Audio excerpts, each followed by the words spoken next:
Yeah, I know, someday.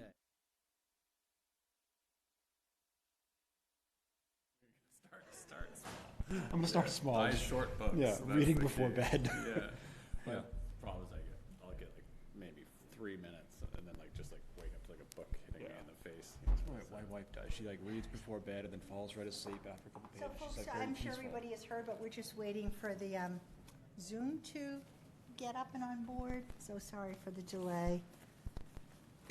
It's Joe's fault. Start with that. Everything is.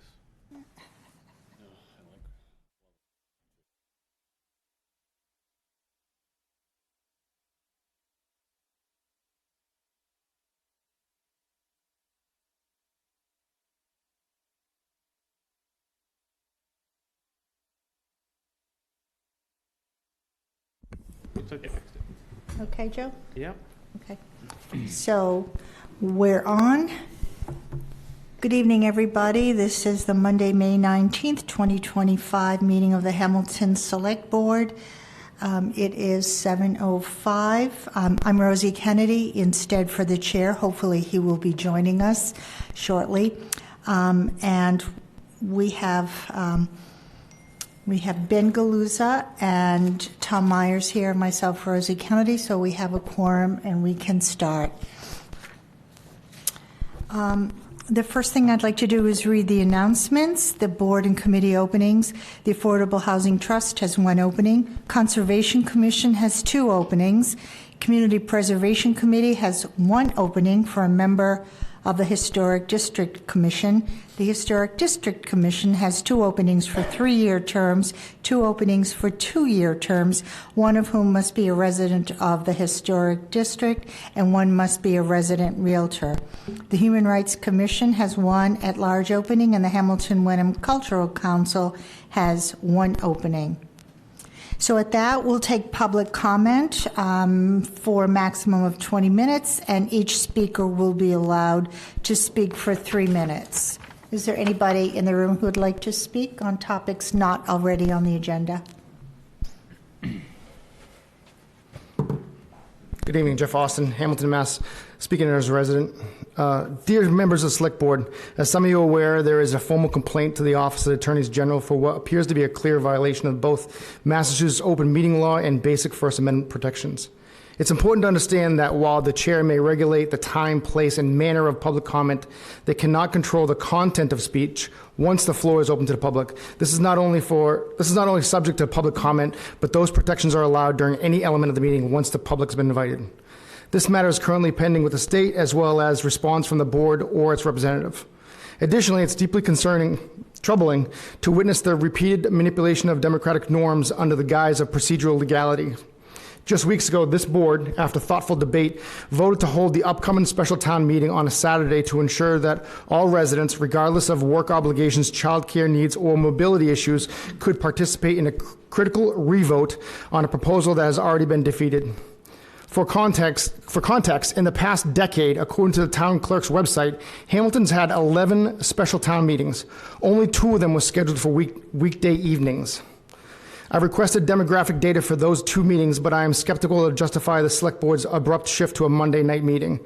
The optics suggest this is less about access and more about altering the voter demographic to reverse an outcome. The Select Board's rationale was that a few letters from young families prompted the change is not only thin but blatantly hypocritical. For months, you've disregarded hundreds of letters from residents opposing consolidation and advocating for the preservation of our small schools, brushing them off as one-sided, yet now a handful of letters aligned with your agenda are treated as mandate. This board has become an echo chamber steered by leadership that selectively listens, shifts standards at will, and pursues outcomes over process. It may be legal, but it's far from ethical. When fairness and transparency are cast aside and serve a predetermined agenda, trust is not strained, it's broken. It is deeply disappointing that those elected to lead with integrity have instead chosen the path of manipulation and selective morality, traits that may pass for strategy, but fall well short of the character for this community deserves. To those Select Board members who have even slightly recognized an imbalance, whether it's this school project or broader development efforts, where strong agendas have overtaken fairness, public trust, and residents' freedom of speech, I ask you, stand tall. Have the tenacity to face your peers and do what is right. Do not fall to pressure. Your voice, your input, and your vote carry equal weight regardless of the title or position. This community is counting on you to act with courage and conciseness. Thank you. Thank you, Jeff. Good evening, Scott Mattern, 12 Old Cart Road. I don't have the same prepared remarks that Mr. Austin has. I would suggest that your first meeting, when you set the town meeting date on Saturday, was quite arbitrary, very emotional. It was made late at night. It was not based on fact. It was somewhat whimsical, even picking a start time at 10 o'clock in the morning. Later, when you actually got data from our town manager and other inputs of impacts across all the demographics, I think you chose wisely. So obviously there's two different opinions on this. However, I do think that when you make decisions late at night, you're tired, it's based upon emotional input, it propels this kind of whipsawing that you're seeing in front of you right now. Thank you. Thank you. Finn Sprague online has his hand raised. Who has? Finn Sprague. Okay. Finn Sprague, would you like to speak? He's on mute still. No, yeah. Can you unmute?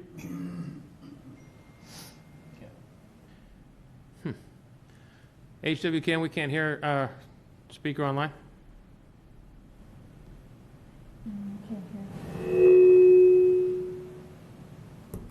Finn, hold on. Hold on, Finn. We can't hear you.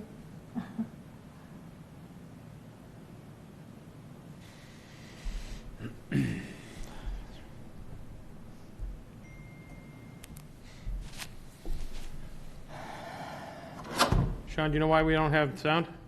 No, I'm not sure. 1 second.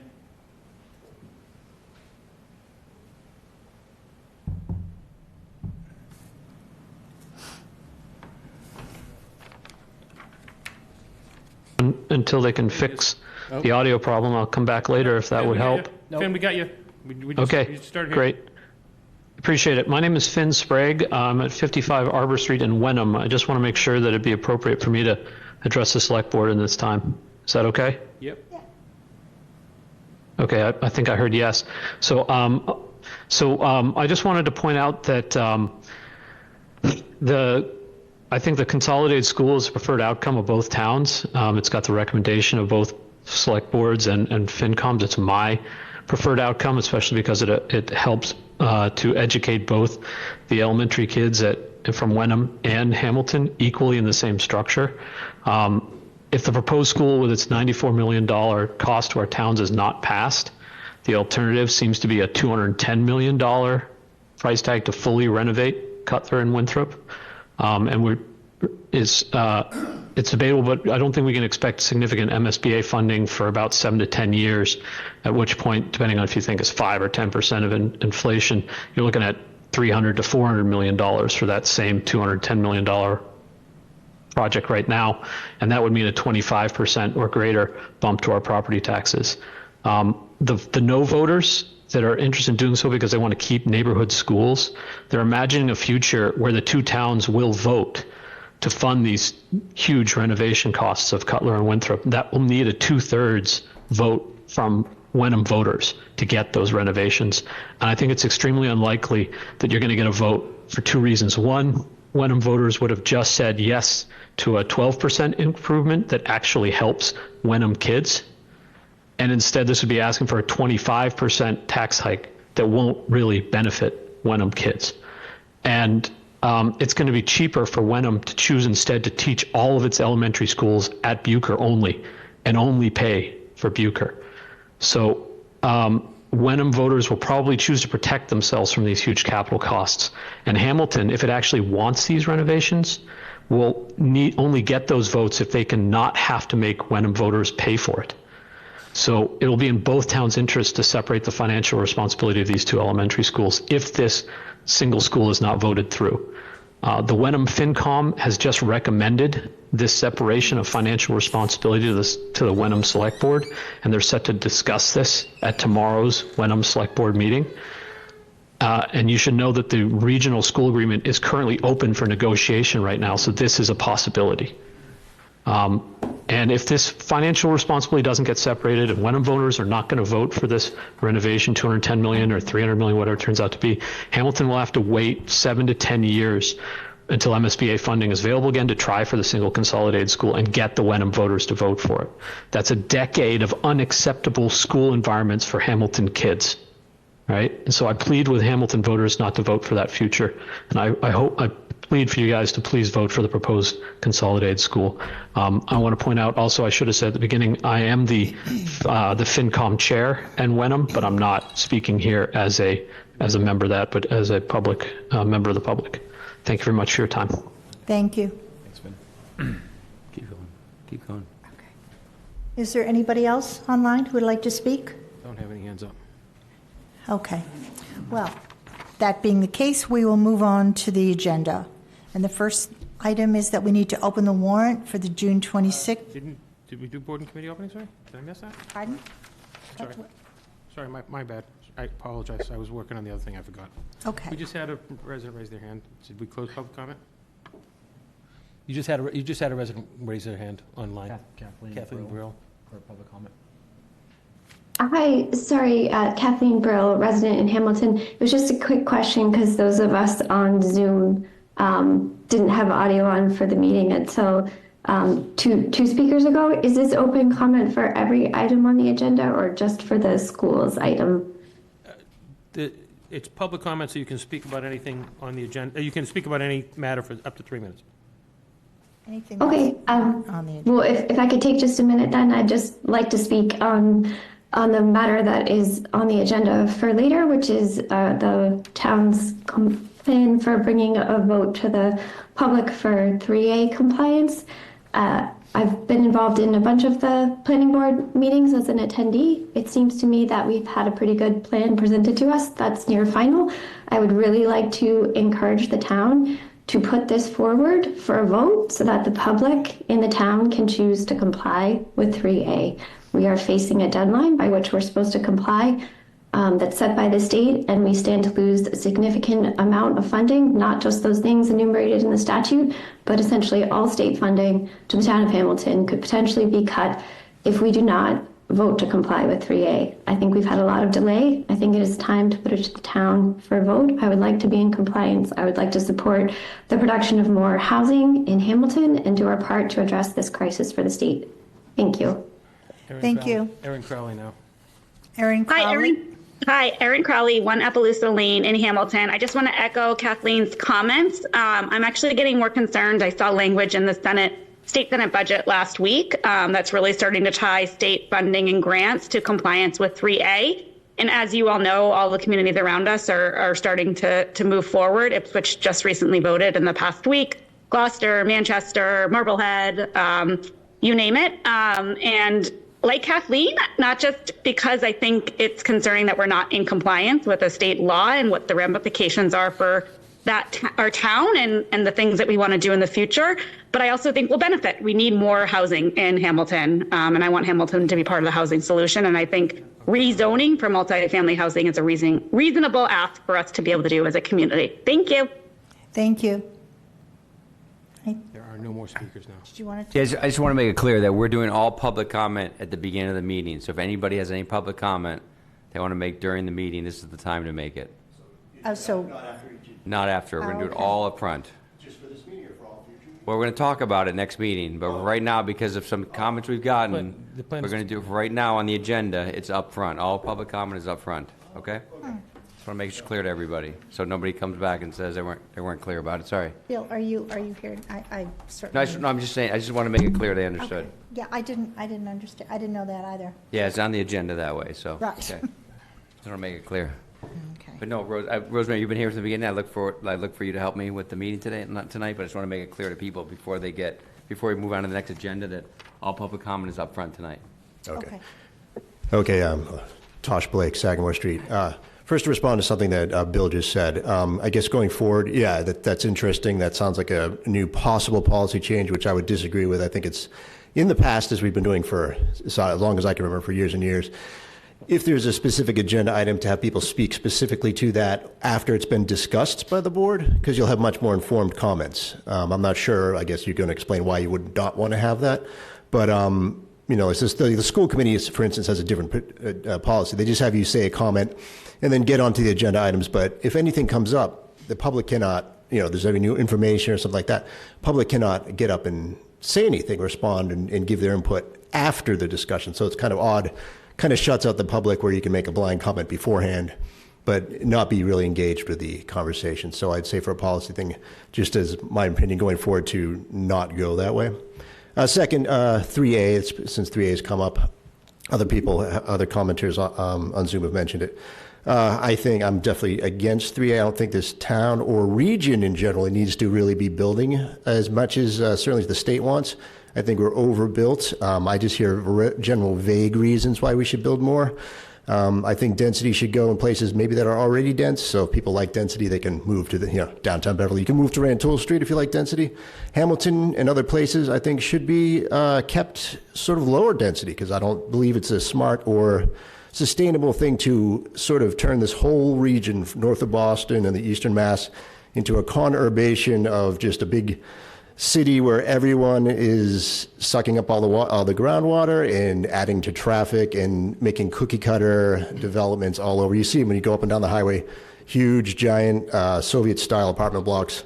We don't need that here, and the North Shore, it just doesn't work and it's not sustainable. So I heartily disagree with anyone who's been pro 3A. I think it's trying to change the town. I think it's odd you want to live here and try to change something good to something bad. Thank you. Thank you. I just want to comment that, thank you for the comments. We're going to put it on the agenda for next meeting about public comment, about how we're going to do it. The June 16th meeting. June 16th meeting. So we're going to talk about that, because there's been some dialogue in town about how we should do it and how other boards are doing it, so we're going to have that conversation on June 16th. Will it become a public comment before the discussion or after? That's a great question. Because there'll be a lot of information, I assume, within the discussion. I can answer that right now, but it's a great question, but we'll think about that. Okay. Thank you. I just want to say I agree. Sandy Fisher, Greenbrook Road.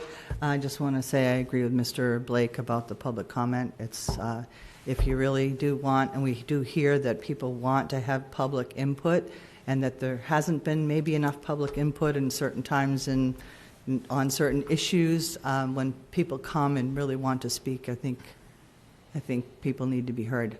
And like you said, Mr. Blake, it makes sense to have comments during the meeting when something comes up or new information comes forward. It might change what you have to say or make you think of something else. On 3A, that's very important to me. My background is hydrology. I am very concerned about that. I am also very concerned about the fact that we have septic systems in this town.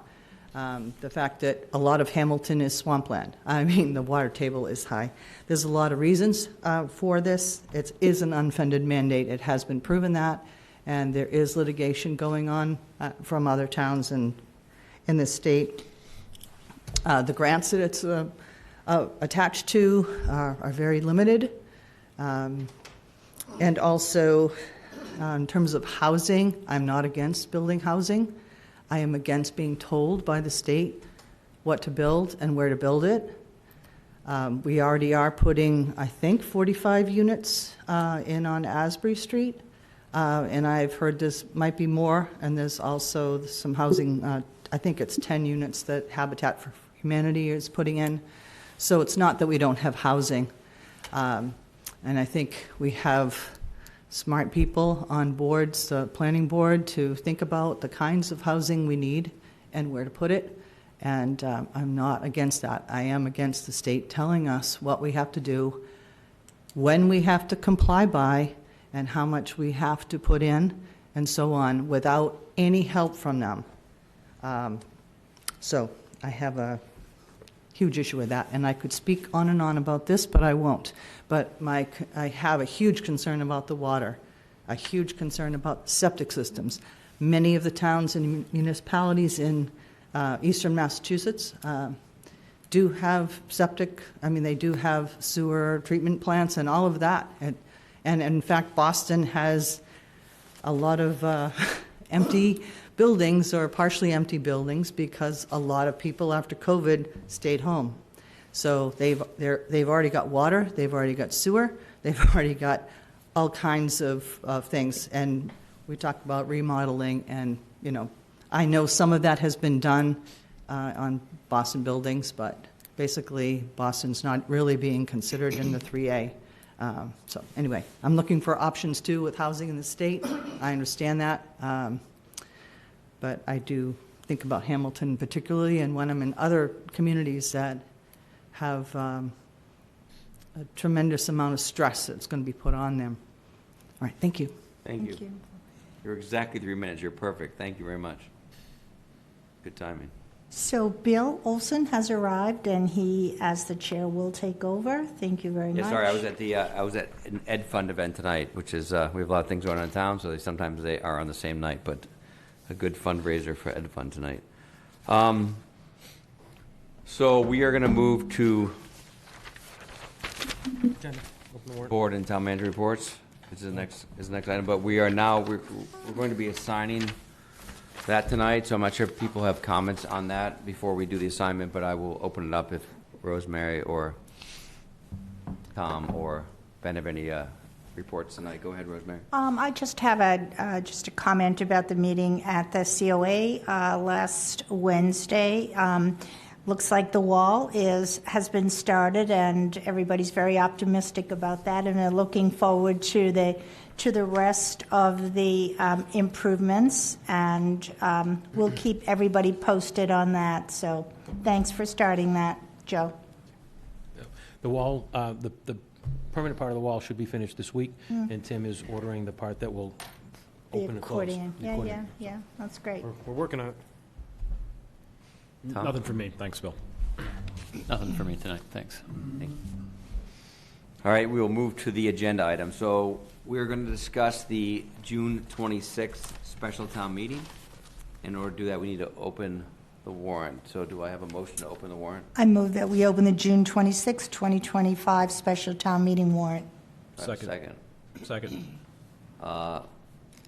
we have any, well, I don't think we need a discussion right now. Could have the discussion once you open the warrant? So as of right now, the only thing that is being put forward for it would be articles that would help the town become compliant with 3A and an additional potential planning zoning article for areas near the downtown that wouldn't help towards compliance. So this is currently built off the draft proposal that's being organized over the last 8 or 9 months.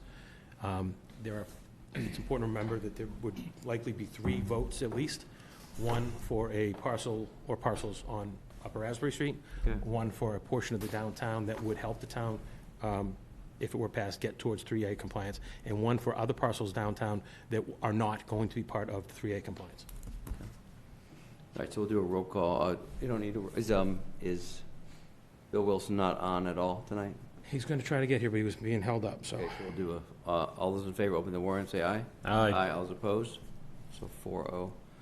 So the goal of tonight is the fact that we have 3A on our agenda for June 26th. And we're going to hear some comments. I think Marnie's here maybe to speak to it. We'll talk about her memo. So from my opinion, the chair is, I'm not sure right now in terms of, we're not there yet, if I'm in favor of, not in favor of what we're going to vote for on June 26th. But what I am in favor of complying with state law, right? So I want to put something in front of the town to vote, and I don't want to be the one saying no to it. So I'd rather put something in front of the town to vote on that we've developed as a town, and then if the town wants to vote it down, then the town votes. It's not just the 4 or the 5 of us voting down, because it may impact our taxes, it may impact our grants, it may impact, if we can't vote on it again for 2 years, it may impact us for 2 years. If it doesn't get passed, and the state comes down on us and says, hey, you didn't pass 3A, we're going to come down and take away grants, and we can't vote on it again.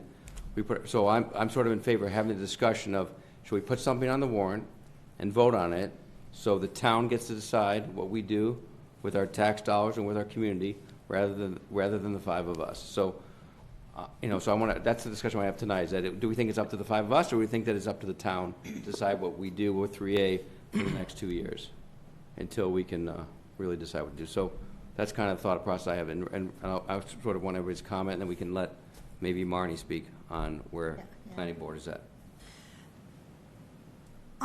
Well, my comment is, and I think I had made this comment earlier, that there are many areas of ongoing litigation that are undecided. That's one facet of this.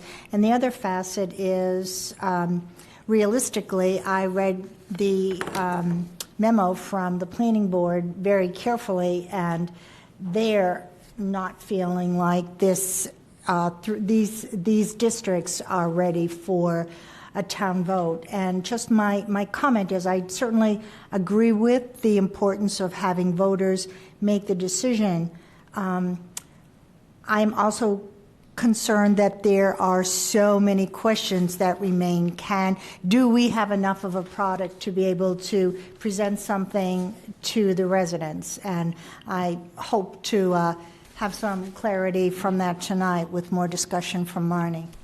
Yeah, and just to comment on that, 'cause I think it's a good point. So the way that it would work right now is UTIL has written the plan that they want to put in front of a public hearing, and the public hearing would start, in theory, maybe Marty can start tomorrow.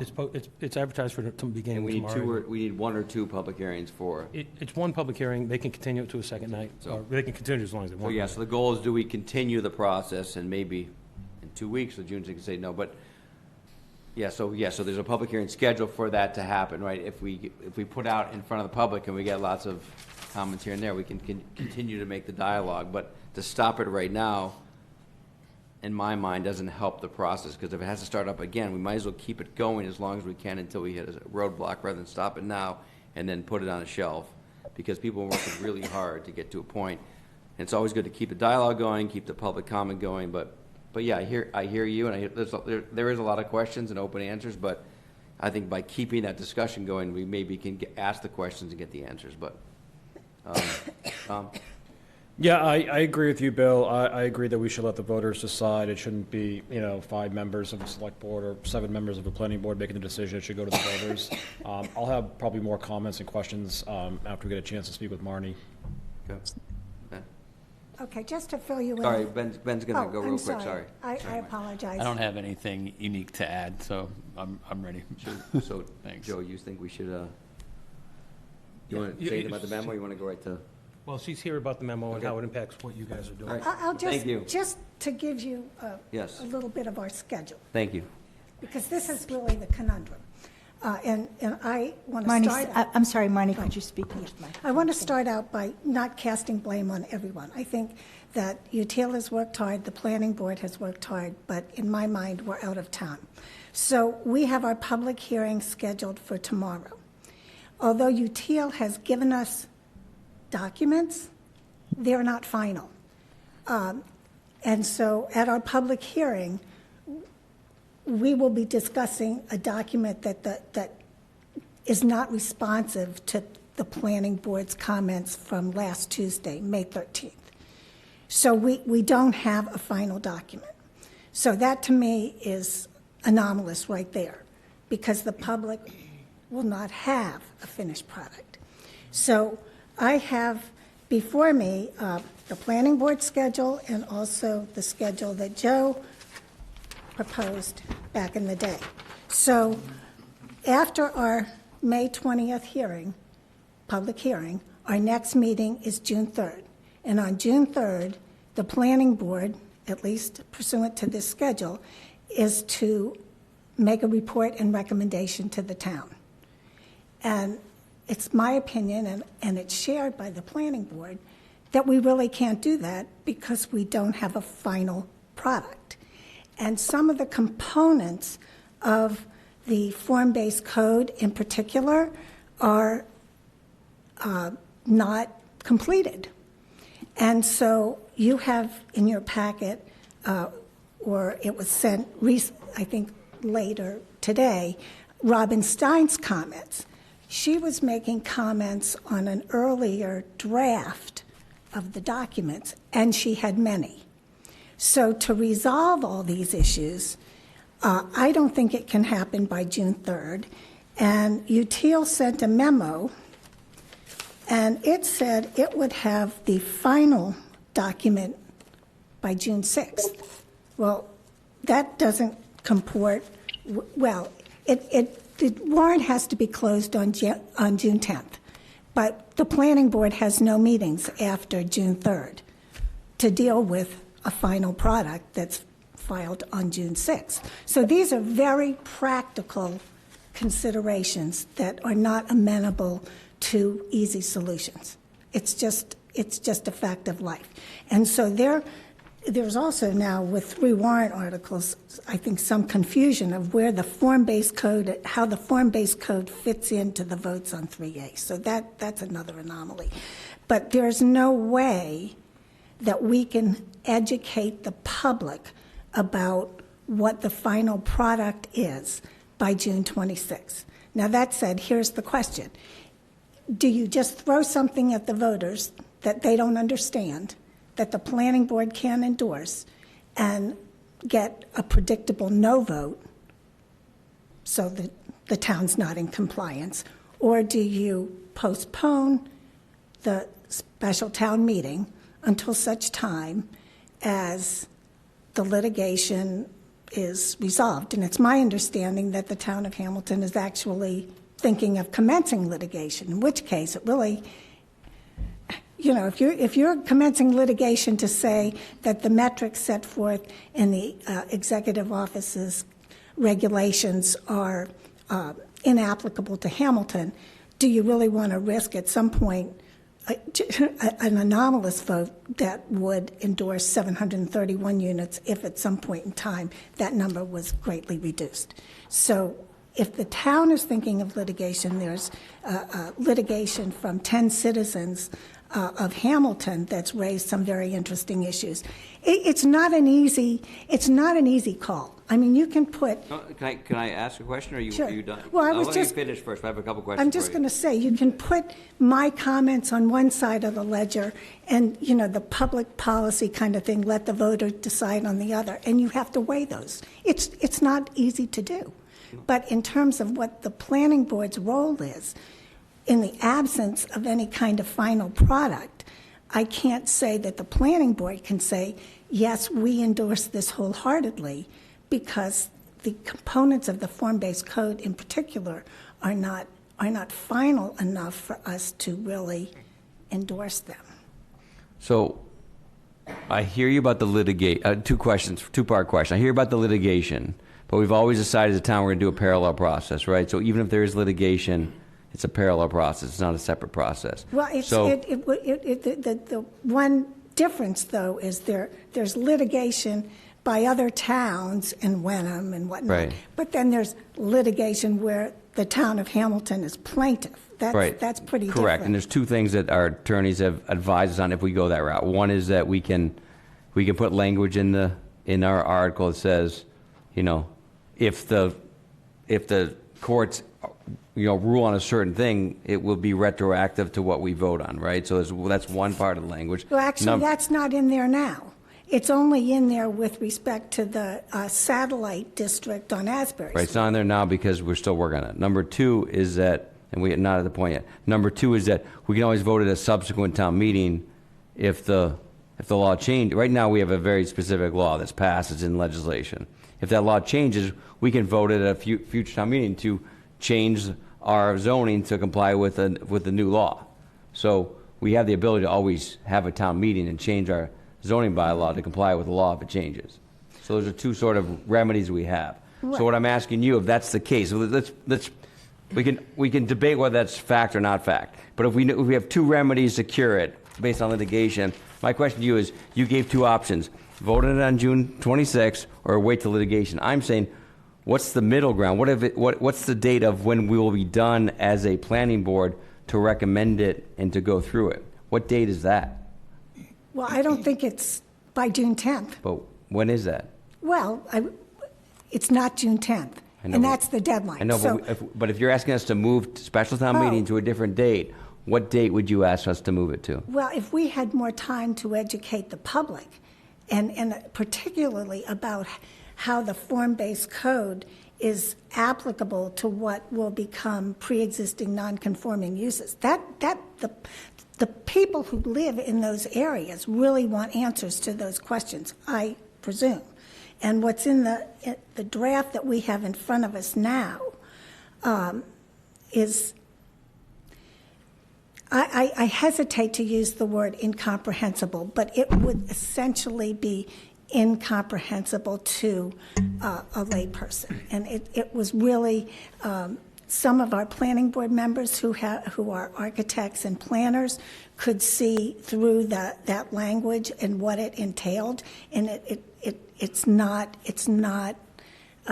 really comprehensible to the public, because what the public wants to know is what happens if I put an addition on my house. Does that mean I have to now comply with the form-based code? So there should be standards. So, for example, this is what we discussed on Tuesday. If you were to expand the footprint of your house by more than 50%, then you would have to comply with the form-based code. If it was less than that, you would be grandfathered in. And similarly, if you were to expend more than 50% of the value of your property, then you would have to comply with the form-based code. But the language that's in there now refers to Section 5 of the zoning bylaw and talks about variances and setbacks and this and that and the other. And someone reading it would not be able to ascertain what they could do with their property to either not comply or be required to comply with the form-based code. That language does not exist in a form that we can approve right now. I hear you, I'm not going to disagree with you, but I'm going to go a different way. We're hired as town officials to come up with code that we understand and we agree with. And our job and our goal is to get the public to agree and understand, but we can't always guarantee that because people move at a different pace than we do. But I'm going to go back to my question. You said you ran out of time as a planning board because you have a June 6th, June 10th, June 26th. I need to understand a timeline for you. Forget what you think the public may understand. When is the planning board going to be at a point where you reviewed and feel comfortable with what UTIL has presented? Can you come up with any sort of timeline right now? Well, first we need to get another draft from UTIL. We don't have it yet. We don't have it. You're going to get it on June 10th, you said. Well, June 6th. June 6th, they said they would provide the final one. But right now, we had talked about the table of use regulations, and there's an issue because the planning board on Tuesday thought that with respect to the form-based, to anything involving the new districts, that the planning board should be the quote-unquote special permit granting authority, but we're not actually issuing special permits for the 3A component of this. But the draft that's on the table now says zoning board of appeals. So there are issues there. And the other thing that has not happened with respect to the work product of UTIL, it hasn't been passed by the building inspector, it hasn't been passed by the ZBA, assuming that's the entity that would actually have to look at compliance issues. They've not been involved in this process at all. So there are these open questions that require some dialogue with the town. And so to me, that the earliest I would contemplate having something that would be more likely to pass at town meeting would be in the fall. And that would provide enough time for the public to actually get more engaged. And you have to remember, too, and I think I put this in my email, is right now the town is absolutely absorbed in the school consolidation issue, and they're not paying any attention to this 3A issue and the form-based code. I mean, the attendance at our planning board meetings has been sparse, to say the least. So you're saying, I heard everything you said, but I want to boil this down just so I can summarize. But lots to do, but you're saying fall town meeting is something that you would not before. You're not complaining before fall town Well, meeting. I think it's impractical to try and schedule something in the middle of July. But Fair enough. I just wanted to But I think the fall would enable more dialogue among the boards and commissions, and it also would enable more public outreach about the provisions that really have not been fully crafted and vetted by even the planning board. Other questions for Marnie? Marnie, I have two questions. The first thing is, planning board now does special permits, correct? Yes, but the ZBA can as well. ZBA does too. Okay. They're both. They both do. Okay. And then the other question is, for practical reasons, you don't think that this 3A district, the zoning changes would not be ready until a fall town meeting? Absolutely. And I mean, I looked at Robin Stein's comments, and they were significant, and there were many. And she didn't even look at the architectural type or the kind of the form-based code components of it, because they're outside their purview. But even just the numbering of the sections is still not finalized. So there's work to do. And the planning board was not charged with drafting this document. I mean, this comes to us for our review, but we're not actually taking it and doing the word perfect and edits to it or anything like that. That's not our charge.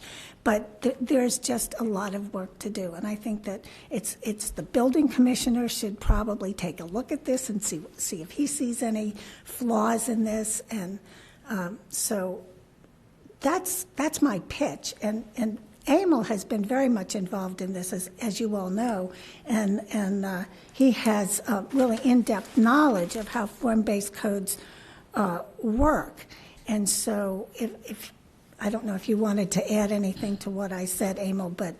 That's the question for you I have, is that although I respect you as the chair of the planning board and everything you're saying, my question was, have you taken any votes as a planning board on this topic yet, and what to recommend? The vote that we did take was to endorse the memorandum that I sent to you, and that's what I put in the email. That was voted, okay. So we voted that basically we thought a postponement was warranted. What was That's that the vote? only, that was Tuesday. No, what was the vote? What was the count, please? Unanimous, 7-0. Marnie, sorry, Ben, right here. A couple related questions. So if UTIL is planning on wrapping up their work on June 6th, did I hear that right? So does that complete their scope of work? Are they done? That's their final set of deliverables? That I can't answer because I haven't seen it. And June 6th is too little too late because... I'm just asking, is that's their proposed plan, though? Yeah. Is to basically say, all right, we're all done. We've spent our fee. We're 100% complete. Here you go on June 6th. I don't have those contract documents in front of me. I don't know if the scope of work has been changed, so that's not a question that I could answer. Okay. And then the second part of the question would be then, just parroting it back now, but the time between June 6th and a fall meeting date, you're proposing that you would use that for public engagement to answer their questions. That's the main purpose of that right. time. And the other advantage of that... And that kind of that's something that the planning board then, if UTIL is done with their work on June 6th, is that then something that the planning board is doing? The planning board would have to, step up at that point. But again, I don't have those contract documents, so I don't know what could transpire after that. But there are a lot of unknowns here. Now, I don't know which way the school consolidation vote will go, and I'm not going to step in on that landmine. I don't have to. But if the vote were to be different than the first vote, then the Winthrop school site would potentially become available. No. It's not part of 3A. Zoning. Not immediately, but it it's not in the 3A. It's not in the district. It's not in a 3A district, but down the road. If eventually the Winthrop school was no longer going to be a school, that would be kind of like excluded land. It would potentially be opened up, not immediately because the lease is still in effect while the new school was being built. But That's not what we're voting on, but joke and comment. It's not what we're voting on. I mean, the short answer is that when we initiated the process with UTIL, the goal, and Emil knows, was to look at all of the areas downtown that might eventually be, and so that they would all work together. But the conversation about 3A was so charged and difficult to have, and many of the people in that room asked us to exclude the Winthrop School from that conversation. So we did. We changed the scope. We elongated our work with the advisory committee, made that take longer. And so to answer Ben's question, we're pretty much at the end of budget with UTIL as far as what we've scoped. There have been alterations to the scope throughout the course, but they have gone on longer now than they were supposed to. They were originally supposed to be done at the annual town meeting in April. So Right. now we've extended them to the end of June already.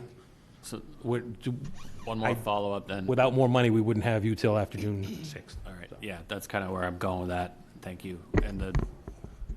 But they are prepared right now to support the public engagement process. Is that correct? Yes, yes. If it were to happen, basically now. In June, yeah. Yeah. All right, And as far as the Winthrop School goes, the only thing that can happen at the Winthrop School is what gets decided by town meeting. As of right now, there's no plan at all, so there's nothing to even put in front of town meeting. Okay, but the other special town meeting on the school, is it June 9th now? June 9th? Nothing to do with that site. Zero. No, I know that, but as a practical matter, it will eventually have something to do with that site if there's a consolidation. The meeting has zero to, I just want to be clear, has zero to do with that site. We're not voting on that site, we're not making discussions, we're not making decisions. I understand that. Yes, but right. People can connect the dots. There's no dots to connect. It's not in the I 3A zone. have to disagree. Yeah, there's no dots to connect. That's not fair, Marnie. To make that statement kind of prejudices the whole Yeah, process. it's not We don't reasonable. have anything to propose to the fair. town because the town, many people in town asked us to not talk about or think about the Winthrop School. We took it out of scope. We don't have a plan for it right Oh, now. I understand that. If the school becomes available, we'll engage with the town again on a separate process, another public process, bring everybody in, hear from folks in the town, what they think the town should do with it, work it through a process with the planning board and others, and then down the road, there would be another thing to talk about with the town meeting. But we are nowhere near that right now. And at this point, given the way the votes have gone, I'm not even interested in starting a conversation about it because Fair enough, votes. fair enough. Emil, did you want to add Yeah. anything? Yeah, I just have a Oh, couple. sorry. Marnie, we got questions for you first as okay. the chair, so we're not quite done. Yeah, I had a couple questions. So I really just want to get an understanding of like sort of the tangible things that need to get done, right? And so I'm hearing from you that we don't have a final product, that we have a draft zoning, draft code here that has comments from Robin Stein. I've gone through some of these, and some of these seem like they may need some attention. Some of them are pretty straightforward. Some of the comments. So my understanding is that UTIL is prepared to, review these along with any comments from the public hearing you have scheduled for tomorrow, and get you, somewhat close to a final draft for your next meeting, right? So is that your understanding that UTIL is going to dig into Well, this? our next meeting is tomorrow, and we have nothing. Then we have a meeting on June 3rd, at which we are to issue a report and recommendation. So I don't know what will be in that document. So would it be helpful if we push UTIL to complete their, so they've got comments from you at the last planning board meeting on April 29th. They'll have comments from the public, supposedly, presumably, from the public hearing tomorrow night. My understanding is that they were going to go through and try to assimilate all those things together because there may be comments in one forum that contradict comments that they heard in the other, so they'd like to have all of it in front of them. They're saying June 6th, rather, to have the final document to you, but you would like to have it prior to June 3rd. We could try to apply pressure to have that done. It can't be June 2nd either. No, I understand. But we could try to work with them to have it before June 2nd, before the holiday weekend. How we get all these questions answered is anybody's guess, because we made comments on Tuesday, and I see in UTIL's memo that even though one of the comments was to have the planning board as the board that reviewed the form-based code components and the uses in these new districts, they left it as the ZBA, saying that required more board discussion, okay? So how does that work? Well, let's just assume for a second that UTIL, goes through this and gets you a what we consider a final product in advance of your final meeting. The next item that you said would be an issue would be sort of getting the community enough information to understand it. But what does that process look like? What have you done, I guess, in the past for strategies to educate the community? Is there community sessions? Is there memos? Is there something? What have you done for other zoning articles? I just want to get a sense of what that process looks like. Well, number one, since I've been chair, we did the zoning articles that were all approved at the annual town meeting. And that process involved our meetings, and we had public hearings. But they were far less complicated than what we have in front of us now. And even though they were far less complicated, they still engendered a lot of pushback, even from this select board, about how there wasn't enough time to really understand them. And they were far simpler. Indeed, one was just a word change. And that generated a lot of comment. So from a practical point of view, my question really is, if you go to town meeting prematurely and get a negative vote, you're not in compliance. If you sue the Commonwealth and push back the consideration of 3A in the form-based code to the fall, you're not in compliance. 50-50. I want to have let's talk about 3A in a second, about compliance. I just want to figure, what I want to talk about now is just timeline. I want to understand timeline, because what you're asking us to do is about timeline. It's not about whether we vote for it or not vote for it. So let's keep it clear. So as an elected official, I want to understand your timeline, because you control a board is important to us. So what's the timeline? Timeline is you're not going to be prepared for anything until fall town meeting. If you're saying right now that you have a June 3rd meeting, what if you had a June 10th meeting instead of a June 3rd meeting? And you got the comments on the week of June 3rd, and does that make a difference to move your meeting 1 week, or no? It does not help you. Well, since I'm out of town, it doesn't help me at all. It probably doesn't help the planning board either. So the question I really have, the fundamental question here is, do we as a town want our efforts to succeed? Do we want to know precisely what our responsibilities are under 3A, what the real metric is, and do we want that form-based code as a means of ameliorating any downside to a requirement to have more dense housing in the downtown? So if the question is, we really want this to succeed and work for the benefit of the town, how do we get there? Do we rush it to June 26th, given these constraints that we have now, or do we wait until the fall, when the school will be in the rearview mirror, hopefully, and the town can then get more engaged in the form-based code? Because to me, that's the important part of our work. The 3A zones. And I get that, but I think you're two parts. I think part number one is a product that you stand behind. Right. Part number two is getting the town engaged in it. I want to focus on part number one. When will the planning board, as the elected board, have a product that they want to put in front of the town to get dialogue? Well, that depends on UTIL. We haven't seen it yet. That's the problem. They're saying June 6th. Well, we don't know what's in it. Let's assume it's June 6th. That's all we can go on, what they're telling us. Well, right, June 6th, we don't have it, the warrant, we don't have it in. The warrant, if we put it off, what's the time, and I get you can't look into a crystal ball. I don't have it. We need a plan, though. But in terms of, I get the town needs to be engaged and whether we vote for it, but I'm looking for the planning, you're the chair of the planning board, what's the timeline based on, if UTIL gives us something on June 6th, when you think you're gonna have a product that you're ready to put in front of the town to debate on? Well, 2 months, a month, 3 months? Well, I said fall town meeting. But no, that's when we vote on it. Oh, right, but. How much time do you need to work on it as a board to put a product in front of the town? 2 meetings, 3 meetings, 4 meetings? Oh, heavens, probably more than that. I mean, it depends. Give me your best guess, Marnie. Well, I'm a perfectionist, so unless they answer every single one of Robin Stein's comments, and I had more, we have to see where they are. I really can't answer it, because right now there are typos in the document and whatnot. It's really not finished. So until we get something finished, then we can work it into our discussions. But I think that if all those problems are resolved, then certainly we can have more public hearings and really try and get public engagement on when the form-based code applies to people in the districts affected by Section 3A, because they'll want to know.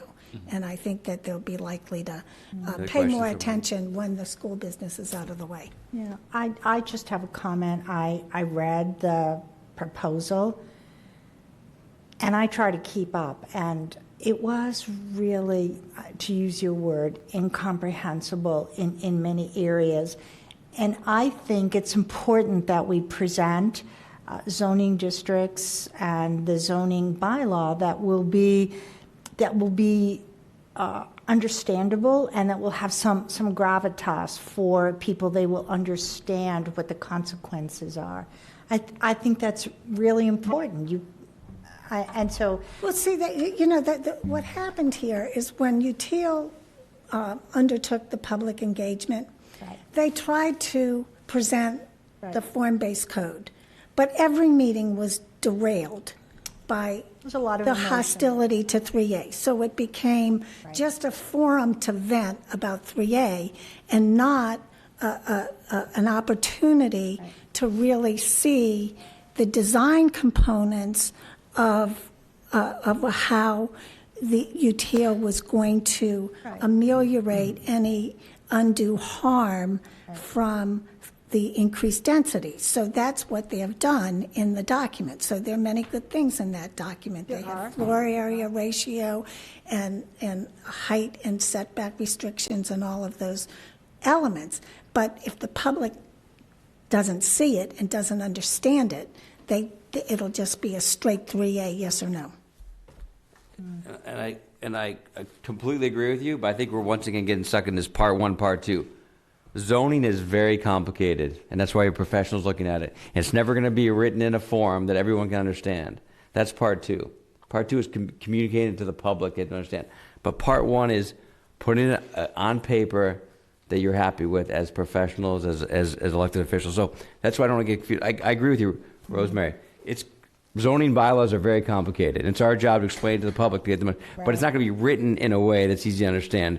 That's just not the way these things are written. But it's our job to explain them in a way, or have public hearings to talk about it. So that's what I'm trying to understand. Part one for me is, and maybe you can agree or disagree, part one for me is, when will the planning board and UTIL have that document in front of us that then we can figure out how to explain it to the public, have public hearings react to it. So I'm trying to figure out when that date is. If it's 2 meetings from now, 3 meetings from now, I'm just trying to figure that out so we can come up with a timeline.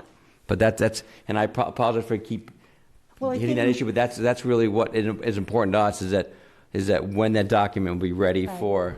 And I think, as Marnie has said, it depends on what UTIL presents to them on the 6th, and then they can parse it out and do whatever they need to do. So I appreciate what Marnie's saying. I appreciate what you're saying also. Well, I can assure you that the planning board works hard. No, we all do, but it's never going to be easy to understand, and that's part of the complexity of zoning bylaws. The part that has to be understandable is what is the trigger for a property owner complying with the form-based code. That has to be pretty darn clear, because if it's not, people won't know, and they'll say, I can't risk it. That's another timeline question then. So if they had the first public hearing tomorrow, when would a second public hearing if there are like these 2 or 3 like really big sticky issues that are going to be important to the people most affected by any proposals, when would a second public hearing, what's the earliest that could be held? Everything's dependent on UTIL. I mean, we have to see what they come up with next, and to see if they're responsive to the comments that we made on Tuesday. It sounded like they are currently scoped, if we were to move forward collectively, they're currently scoped to support the public hearing process. And Through that June. Through They June. can be, Okay. helpful to us for June. If we don't close the warrant tonight and keep this open to allow you to continue to debate it, would you still have your public hearing tomorrow to keep the conversation going? We can have the public hearing tomorrow. It's been noticed out. In fact, I'd love to hear from the public. It would be great. If they come in and say, we don't know what you're talking about, that's important to know. Right. Or if they come in and say, we have no, we want to know what's going on with the litigation that's pending, or what, whether has the town made a decision to commence litigation or not? I don't know. Joe, I don't know what you can, Joe can give a summary, whatever you can allow. I don't know what you're allowed to say or not say, but I'll let you. We're governed by it. So the board has discussed it in executive session. There is a draft complaint that is being considered. We've got to finalize it. The board, as the chair has said publicly, the board has chosen to go in a kind of a dual path. We want to show the state that we understand that the law needs to be complied with, but we want to disagree with the state about some finer points in the law. And so that's kind of the direction. Is that fair summation, Mr. I Chair? agree with that, yes, it's fair summation. So that's the direction we're trying to go in. So I guess the cat's out of the bag. It's not an executive session anymore. We just don't have the language or but we've directed, Right. to do a parallel path. There's a substantial draft I have to look at over the rest of this week. We were given the board through the end of last week to make further comment, so I would check with Greg Is it Corbett. too late for any more comment? Not now, obviously. Not here, but Correct. you Correct. can get me Understood. comment. It's not too late. I haven't Okay. cut Greg off yet, so you can get me comment. if you want. Okay, thank you. But yes, I would recommend that whatever we do tonight, that you continue your public hearing to get public comment and public discussion would be helpful for the situation. Right. To make sure the more we But- know about it, the more we talk about it, the better we'll be educated. In my mind, there are many balls up in the air, and they've not coalesced. Yeah. So I just want to understand, so we sent a memo to the state a couple months ago that says, hey, this is the process we're doing, and we gave them a date, and if we move that date, we're at risk of losing grants. And so there's only so much money we can lose between now and fall town meeting, but there's money we could potentially lose. We're at risk of losing the money. I can't guarantee you that we're not going to lose it or are going to. So Joe, do you have a monetary number you for what, actually- if we don't vote until fall town meeting, So- and we don't vote now, what is our risk of losing? There was a memo I forwarded to you from the state rep this afternoon. Came late in the afternoon, probably 4:30, 5 o'clock. I forwarded to you. It was kind of late to consider for this meeting, so I don't want to get too much into details. But Rep. Kasner has noted her office has identified several $100,000 of grants that affect Hamilton directly, and then over $1 million worth of grants that affect Hamilton as part of a region, as part of regional grants and things. And she also provided some updates on both legislative efforts and litigation within that memo. So certainly prior to closing the warrant, the board wants to read that prior to June 2nd. That would be. But let me just ask you a general question. Let's say it's $1 million in grants that we could potentially lose, but we're not going to spend it before fall time. We're going to spend $200,000. Can we reapply after fall time meeting, or do we lose it for the entire year?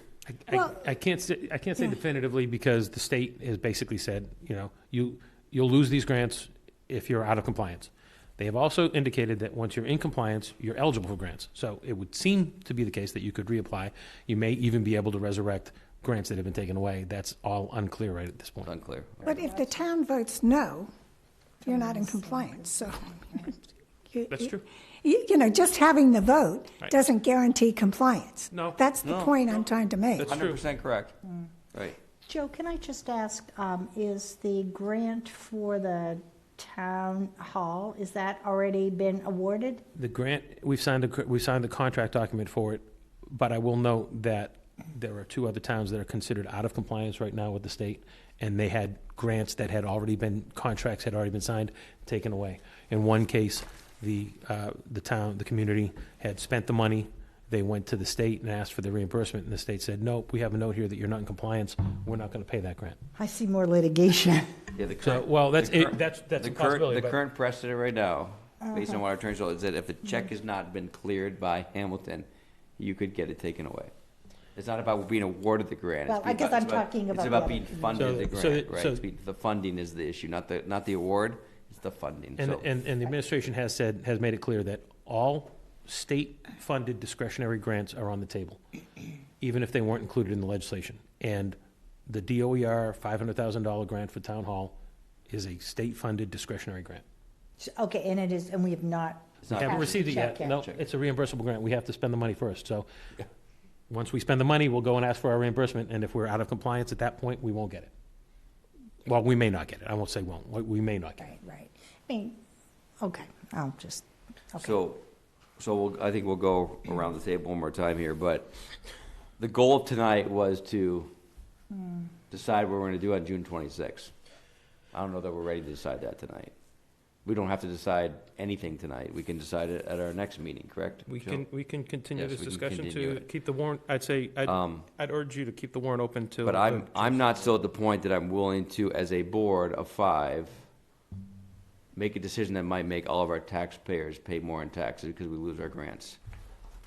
So, and I get that we're not there, and I get we could vote and say no, and I get I'm not in compliance, and they're not ready yet, but I'm still not convinced yet. So I'm not ready to make that decision tonight, so I'd rather keep the warrant open until the next meeting to make the decision and have more dialogue outside this meeting on a case by, but that's where I sit right now, but I'd love to hear your opinion.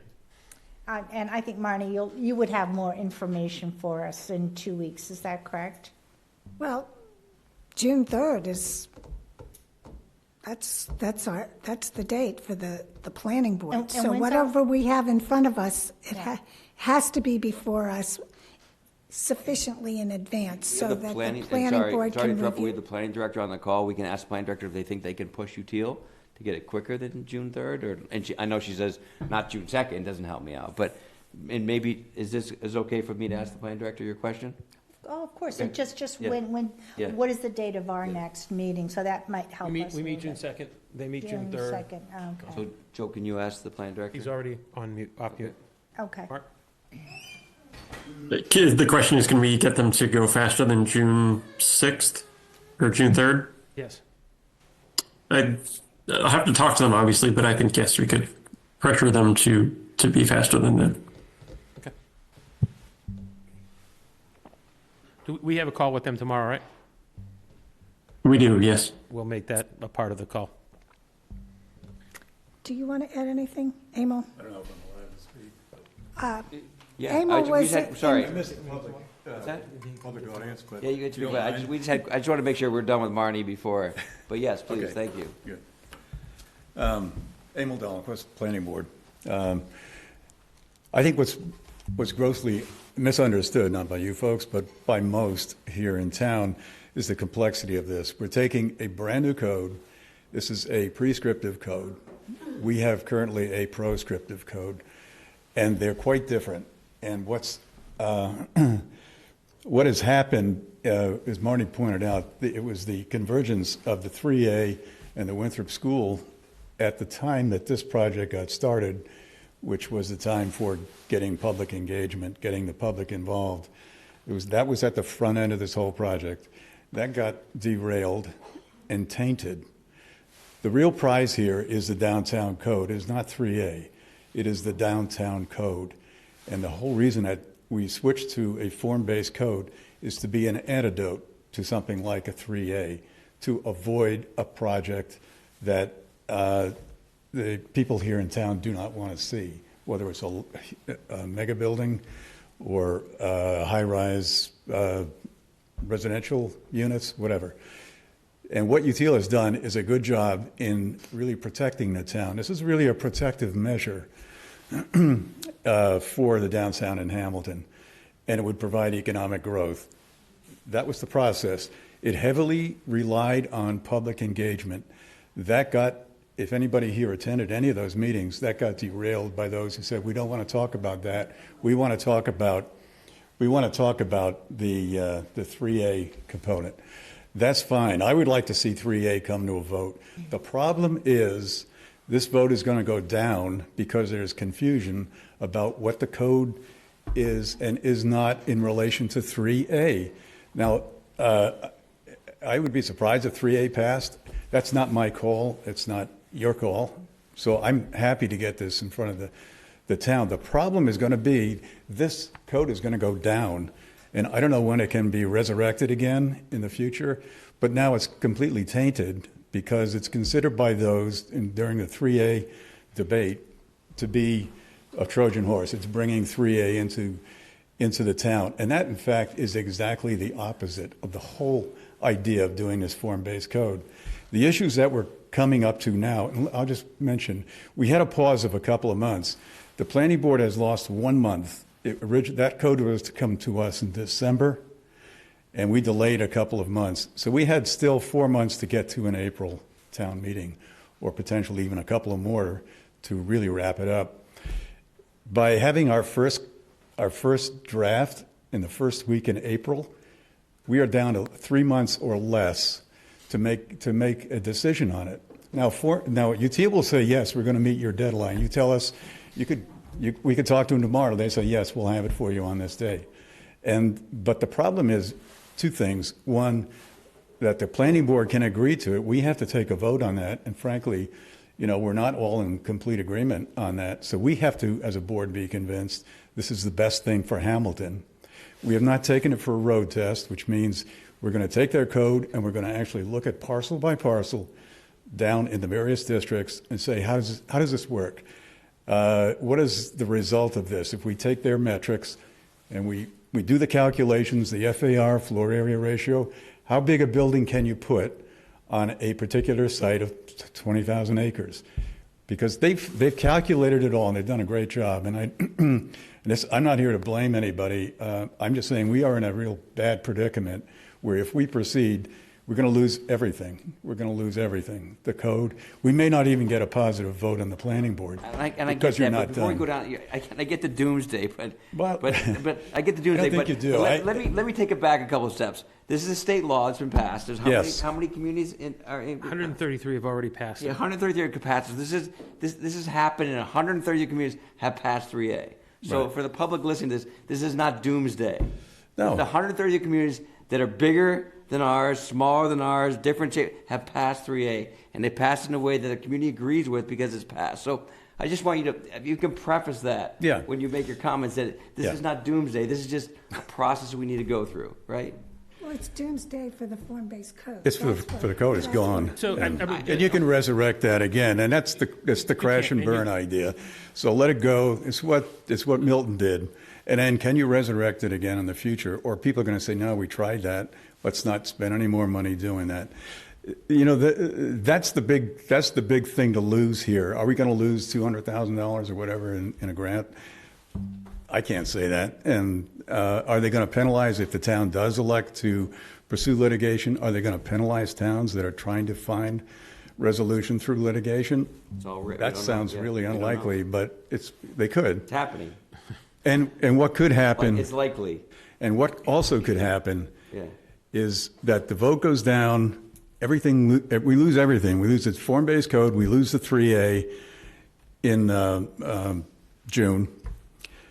The state comes back and said, now we're going to tell you where we want these houses and what they're going to look like. We have lost then everything. This whole thing has been a protective measure for the town of Hamilton. This endeavor, and everybody I think understands that on the planning board, it's been corrupted, and now we're having to deal with the timeline. What are you recommending? What do you recommend? That's what I'm asking for. I recommend the What's your timeline? fall. What are you recommending? The fall. I think it's foolish to run a town meeting or in the middle of the. So you guys are committed to getting this done by fall town meeting? Yeah, absolutely, getting it done. Yeah. Assuming we don't win. What's that? We could win. Be positive. If the town files a complaint or one of these. We're gonna debate that after you're done. But your job right now is just about getting not whether we win or we lose. Your job is to get us a zoning we can agree on. Yeah. We're gonna debate whether or not we think we can win or not win, and what our risk is. But we need you guys to help. Please tell us a timeline. Yeah, Put it in front. I would say the fall, but it could be 2 months from now. But the problem is, Bill, that we have, and I started with this. We have a proscriptive code, which is our existing, and a prescriptive. The prescriptive is quite different. The proscriptive says, no, you can't do that. You can't do this. You got to set your building back at least this far. It can only be this high. Prescriptive says, we're going to make a recommendation where that building goes, how it's going to relate to every other building, how high it is, what's the spacing between those buildings. Complicated. And that's why what they are trying to do now is fit their prescriptive code, knit it into a proscriptive code, and they're finding, hey, this is a problem we're having. And that's why you get all the comments from the town council. They chose to do it rather than do a fixed document that covered everything in downtown area under one document. This is the downtown center code. They're trying to knit it into the existing code. That means coordinating. Also responsive to what they heard in the public comment, public visioning sessions. Like, because originally Yeah. they were going district wide, and people wanted them to take out, for instance, the shopping center with Crosby's and the public safety complex. So that's made it more in difficult. response to the public comment. But that's made it more difficult for them to do, and that's the problem of the delay. And that's why we can get something by June 3rd, but I'm not sure that's going to pass. I'm not asking you when you can get. I'm not forcing it. I'm saying when, and you're saying fall. Yeah. Okay. Only because I wouldn't do it in the summer. I mean, I don't know if towns would really do that too much, but something that's important. The other thing that's really missing because of the shiny objects of 3A and the Winthrop School, what was missing in the town code is public getting engaged in that. And hopefully that can start. Summer's not ideal, but I mean, we had talked, Joe, I was on a task force with Joe. I was on a selection committee when we picked UTEAL, and I've been through this whole one-year process. I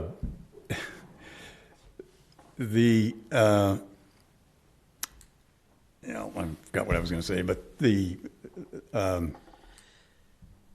it's been a long process, and we're really close to the end. And a public engagement, I know what it was.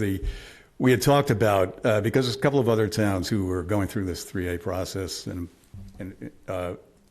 put out single 2-page brochures. The other thing that's tricky with our town as opposed to Wenham is that Wenham has just designated areas. This area, 15 per acre. That area, 15 per acre, came up with their total. Hamilton has decided we not only have to designate our areas, but we're going to say what it's going to look like.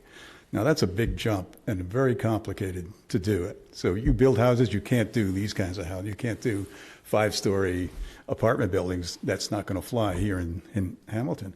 So they had to come up with something that fits the complete character in residential components, the complete character of our downtown.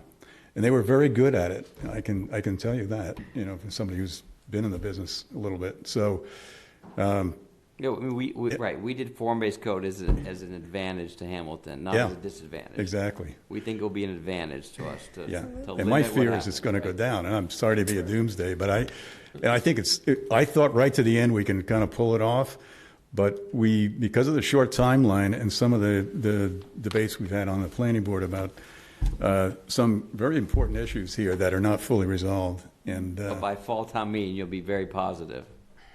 That's what I'm hearing? I'll vote for it, yes. All right. Thank you. All right, so thank you. Anything else? Anything else?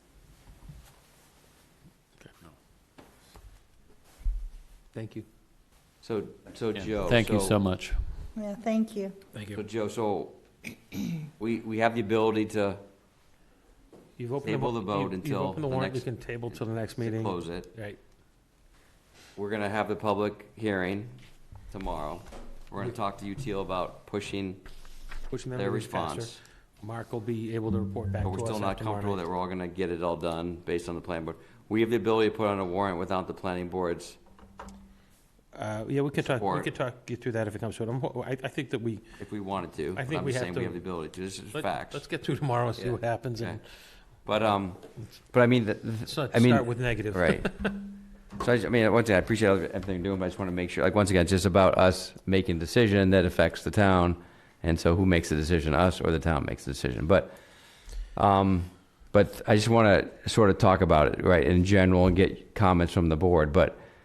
And Joe, I'd ask you to put numbers together. I don't know do we have the numbers of all the MBTA communities and where they're all at? Do we have all those roughly? Yeah, we have roughly. Can you give a rough It's getting small. summation?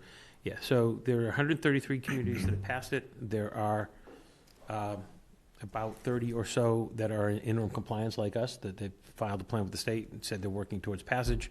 And there are less than 10 communities that have been deemed out of compliance by the state. They've either not taken any action or voted no and not rescheduled the town meeting.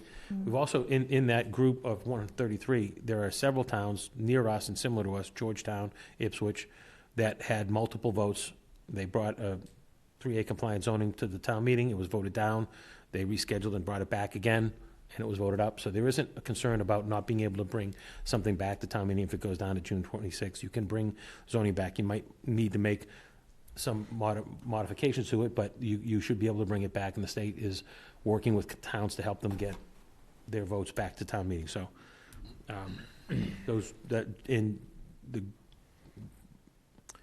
summarizing what the state rep said today, yes, there are some legislative items that are pending before the House and the Senate, but there are also some going the other way. For instance, the current Senate proposal for the coming fiscal year includes language that towns won't be able to get MSBA funding unless they're MBTA compliant. And that hasn't been voted. It may get voted out. But that's not true. That's not what that legislation says. What it says is if there's cost escalation, then the original MSBA grant will stand, but any additional monies is what is proposed. So the Globe had that wrong this morning. Pardon me? So the Globe had that wrong this morning. Apparently, because I read the legislation itself. So just to clarify that. But we're just seeing towns that are uncompliant are getting small. They're fewer and fewer. So Right, more, so, right, more so. on an island. Right, so the risk we have is that, just what we know, what we don't know, right? What we know is that 3A is a state law. There's some cases against it, but we're on the 10 to 15% minority of towns that haven't not approved it yet. So that's the risk we're in, is that the law's not going to change from the legislature because they're not going to vote on it again, but the courts can change it. That's right. Which is why we're doing the parallel process. Yep. But we also don't want the state to mandate and dictate to us what we do in our town. So they're giving us the ability to say, this is the zoning bylaw, that's a law, but we're letting each town dictate how they mandate it within their town. So that's why we can't just say, no, we're not going to vote on it. We have to vote on it. So I'm not saying not vote on it. We're good at kicking the can down the road, but for a specific reason, I'm willing to do it as long as we think the risk is worth the wait, right? So, I'm not ready to. So, my opinion, I'm not ready to vote on it tonight. I think we should we table it till the next meeting and see what happens. But I'm not at the point where I'm ready to vote on it just to have it go down, and then I'm worried about the 2 year. That was we talked about last week. Was that if it gets voted down, do you have to wait 2 years to bring it back again, and do we lose all of our grants for 2 years? Well, the Joe's select saying board that can maybe bring it it's back. not. And Maybe we can bring it back. Right. We'd likely be able to bring it back. Okay. Okay. So, anyways, go ahead, George. Okay, I just have two comments, and I think the first comment is the cost of a town meeting on June 26th, as the planning board is telling us they won't be ready. That's a lot of money, for taxpayer money, for the town to invest in if the planning board is feeling as unsure as they say they are now. And then the second thing is when we talk about all the towns that are in compliance, yes, they have passed it, they have submitted their plans, but I do believe there's a much smaller number that the EOHLC has actually approved. I don't have the number right in front of me, but I think some towns have just passed paper zoning, and we're not sure if EOHLC is going to approve those. So I think we should take all those factors into consideration. I'm just putting out the information. Good point. And so I guess, yes, town meeting is what, Joe, $10,000 to $20,000, $20,000 to $40,000. What's the number? It's generally under 15. Some of these costs because of these 10 to 20,000. 10 to 20,000. Okay, so but we're generally and that's the risk reward, right? 10 to 20,000 versus somewhere $1 million to $0 we lose in a grant. So I get we have to weigh it. I agree with you where it's a risk. Yeah. You spend the money or don't get the money, but it is a consideration we should take in. And then just finally, I don't think anybody's proposing that we don't have a vote. I would like to see us have a vote where voters can come in and understand the product. And if that gets delayed by a few months, there's been so much turmoil about 3A. I hardly see the Attorney General coming in here and beating us over the head, because we are trying to be reasonable and we can show the work that we've done. So I think that speaks in favor of. I mean, personally, I'm in favor of waiting till we're ready. Reasonable time, right. A reasonable time, as long as we're not going to lose $1 million. Well, I think anything is negotiable. You know that. And I think that postponing it for a few months to have clarity, reasonable certainty, and giving voters time to understand what's going on until a special town meeting, I'm not adverse to that. So anyhow. I guess honestly, I'm just a little skeptical of a fall town meeting. You know, I feel like we're going to be in the same place we are right now. I don't think we're approaching the summer months. I imagine we're going to get a lot of work done over the summer. There's, vacations, there's people away. We're not going to be doing community engagement. I feel like we're going to be back here in September with the same conversation, saying that, we don't have enough time, we're not ready, we didn't do the engagement. I think we have members of our planning board tonight that, I know Amo has said he's supportive of it, but he doesn't feel that it will pass even in the fall after we, after we spend the additional time. I thought I heard that you thought that it wouldn't be successful, that it would in the fall. Maybe I misheard that. June. Yeah. He's feeling optimistic. Okay, well, I misheard that. My apologies. But I did misunderstand that. I asked him, so you're being optimistic for the fall? He said he'd vote for it, right? He said he'd vote for it. I didn't get the sense that he felt that it was. That was my interpretation, but my apologies for misrepresenting that. But I think we're in the same boat. I think back in February we submitted a letter to the state that Joe signed that said we would bring this to a town vote before July 14th. So we will be out of compliance with state law as of July 15th. And so I think we're putting a big bullseye on our back that we're not only considering suing the state again for this, for 3A, but we're also not going to bring this to a town vote. I think at minimum, if we brought it to a town vote and the town voted it down, we can at least say, hey, we did our part. We gave it to the voters and they voted it down. Maybe there's some leniency that we receive from the state. I think it's a lot of risk that we're putting by saying, no, we're not going to bring this to a town vote and disregard the affidavit, the letter that we sent. And I think we're going to be back here in the fall with the same predicament. So I think it's a big risk that we're taking. I think it's not up to 7 or 12 people to make a decision that's meant for the voters. I think it's irresponsible for us to even consider that. And I think we should make every effort to get a final product and get it for June 26th as we proposed. Otherwise, I think it's irresponsible of this board to postpone it any longer.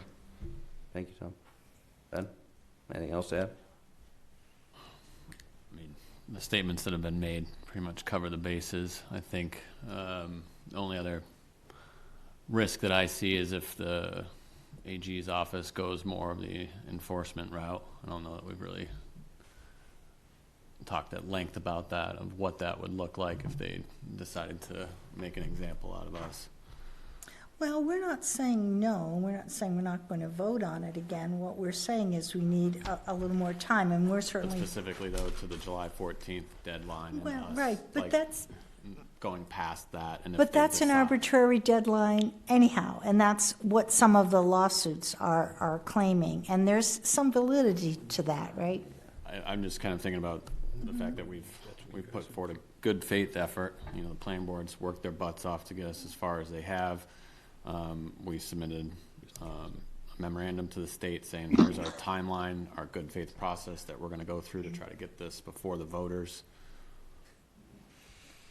Everything that we've looked at, it sounds like there's a lot of risk that we cannot mitigate, and then all of the measures that we would like to take, or how much is it going to cost, all these things there are a lot of unknowns. So I look at it like as a risk balance where there's a lot of potential risk that could be quite punitive in some cases, where we lose a little bit of control over our own destiny, by the hard work of the form-based code and getting it to a reasonable amount of compliance with 3A. It seems like we're pretty nearly there, but we're then going against kind of our own timeline by saying, well, we just need a few more months.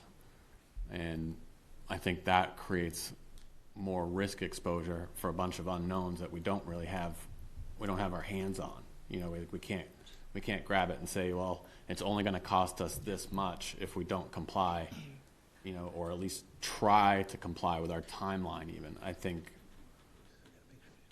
I would be just, you know, I'm in favor. It sounds like we're going to table this. Like, I'm feeling more comfortable tabling this. I want to continue to, I know it's asking a lot of the planning board. You know, you all have done a tremendous amount of work to get us this far. But I think we have to just keep pushing through that public commenting, public hearing process and getting the education going now to the greatest extent that we possibly can in June, so that we keep all of our options open to be able to comply. I think there's just still too much risk and too many unknowns. That's my feeling. I agree that we have that weight bearing on us, right? I don't know what to do, so. So couldn't we reach out to the state and talk to them about what we've done so far and what the complications are? I mean, there's so many. The state has 133 towns that have already voted for it. They're not looking at us as an individual group, looking at us as part of the MBTA community. But remember, they haven't. And our letter that we gave to them. They haven't approved all those zoning districts, right? There's a whole bunch that they haven't approved yet. The state has a lot of things on its plate. They want people to comply. I think it's worth talking to the state and just explaining the circumstances. No, we have our reps that talk to the state for us, and we can, and Joe can. Yeah. So I know, Mark, if you're there, can you turn on your mic? I know that Mark has submitted the draft portion of the zoning as is required in this process to the state to start to inform them what we're doing. Mm-hmm. Mark, do you have a contact to the state we could try to get a meeting with sometime in the next week? I have most of next week I'm on vacation, but I am free all day Tuesday the 27th. We could maybe have a conversation with them and let them know where we stand and see if we can get feedback from them. Yeah, we could certainly try to set up a meeting with them. I think, Mr. Chair, one more just thought of where what I'm thinking about is that there's a tremendous amount of work. It sounds like there's some really big rocks still that need to get put into the right places, you know, and then there's a bunch of tiny little things as well in terms of just making sure that every last little detail has been picked up. But it sounds like if the big rocks get put into place over the course of the next month, that we would have something that really is 99-point-something% complete, as long as those big issues could be resolved, in addition to probably the other 500 things that are smaller, and making sure that we're referencing the right sections, or that all of the typos have been picked up, those types of things. But there are these key big issues, especially, you know, for the people most affected. My point of view is that I'm most comfortable making sure that something that is 99-point-something% complete gets out into the public domain and like available to like the state and to our town before the July 14th deadline. And so that's something that I think we all need to really strive for in order to have the greatest potential for mitigating unforeseen risks that we cannot calculate. That makes sense. And I encourage all of you to reach out to the planning board on a one-on-one basis and see how you can help attend the meetings or review the documents or whatever else they need to help that process. So we are done with public comment, although I know you're a member of the planning board. So Marnie, do you recognize her as a member of the planning board to make a comment, or are you done as a planning board making comments?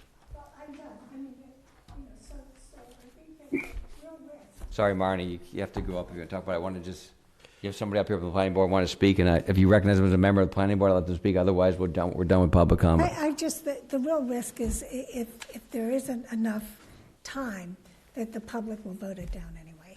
And so the Commonwealth, you know, maybe can understand that in a discussion, but that's kind of where we are. So even if it gets done, it's not like the public is going to have the benefit of really understanding it, because there's no time for the public hearings. And do you recognize your planning board member to make a comment as planning board? I had a couple comments. Just not only that, we have the school consolidation that's taking a lot of energy right now. We talked about that and how people really don't have the time to focus on this. Sorry, I was late because I had another board meeting. I just want to remind everyone that we've received $28,000 in grants ever. That's what's on the line. So when we're weighing this, it's very important to think about that. We haven't really talked about the public safety aspects, and we also don't have financials to figure out, and we give up our negotiating ability with the state, because the towns that have negotiated and haven't complied have had more negotiation skills. That's actually not part of our planning board. Okay, purview. sorry, but yes. That's for John McGrath. Thank you. Thank you. Okay. So, Joe, who can table the vote?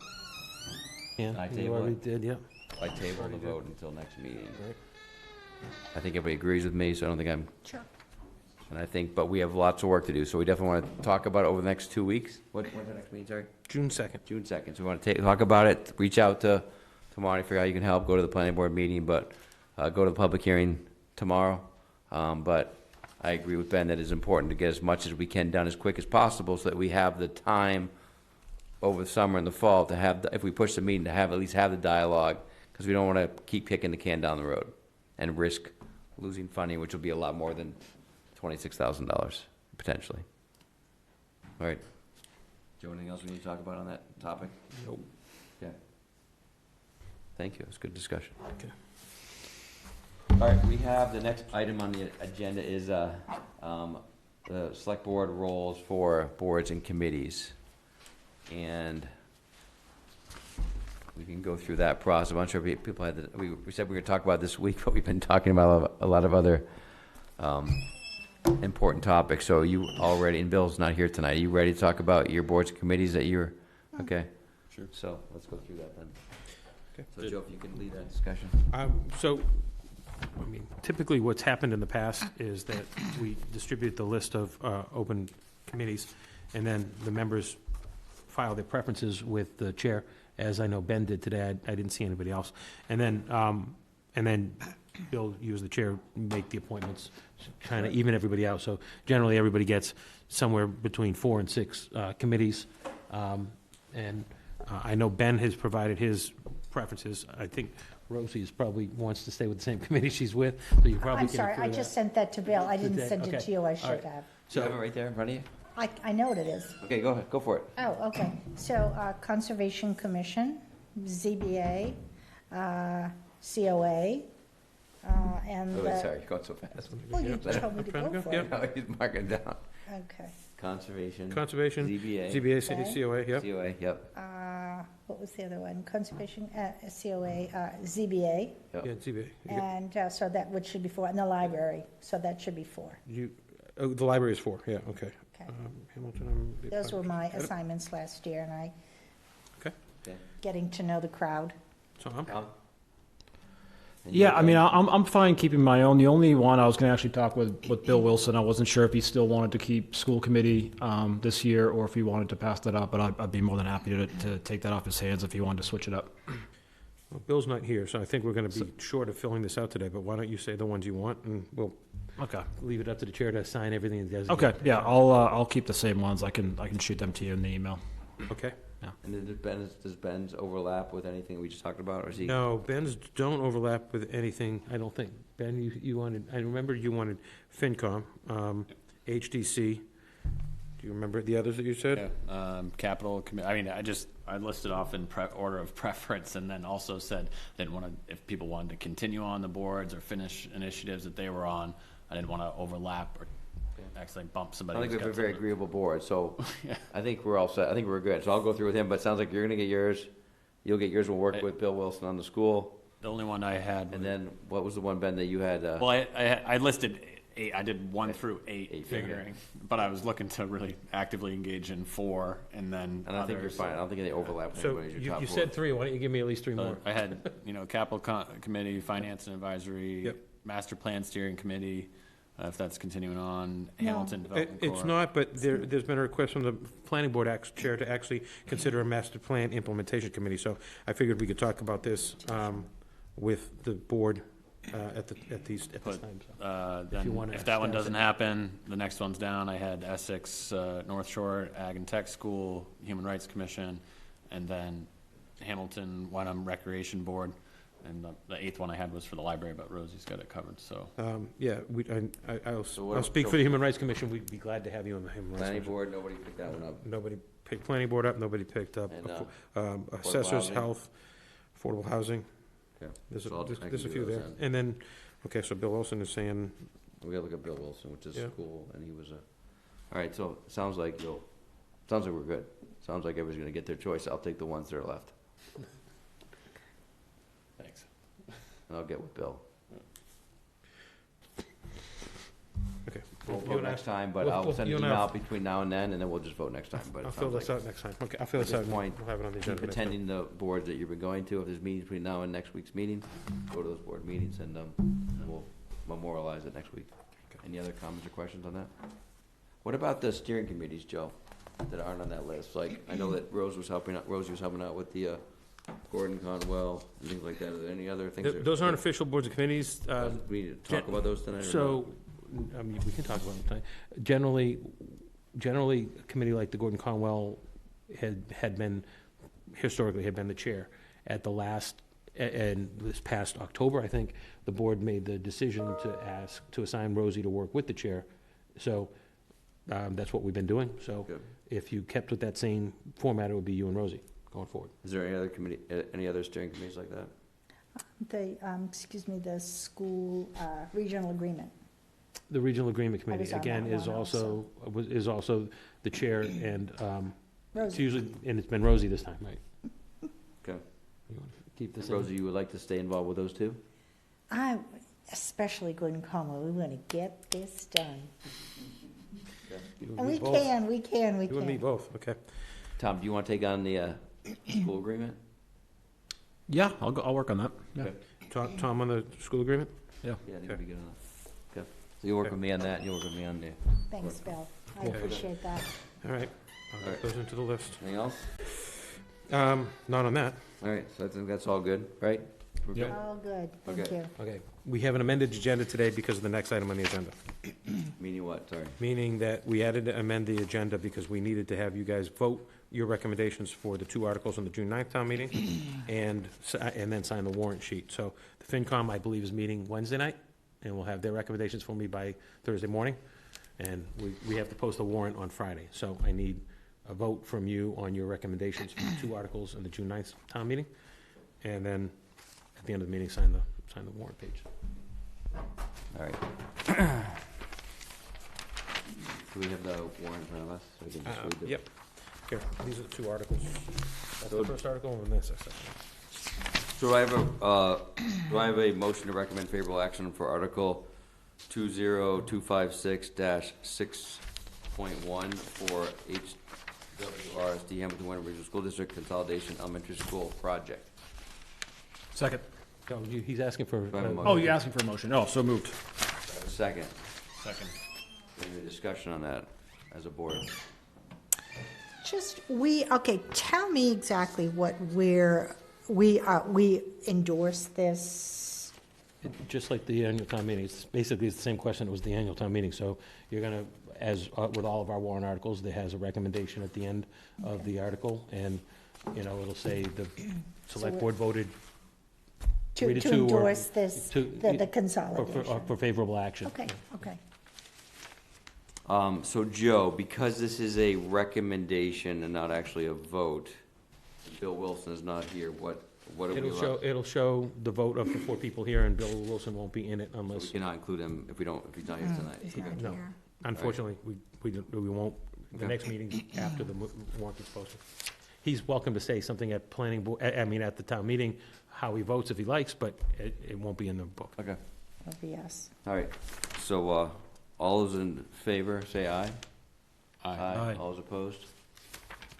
So Joe, it's 3-1. Respectfully oppose. Do I have a motion to recommend favorable action for Article 2025/6.2 for execution of extension of lease of Cutler School? So moved. Have a second? Any further discussion or questions? All right, all those in favor say aye. Aye. All opposed? Abstain. We have one abstention. 3-0-1. Thank you. So the next item on the agenda is citizen complaint for the meeting we had. Yeah, so that was just, this is really just an item, there's no vote needed here. It says discuss and vote, but it shouldn't say discuss and vote.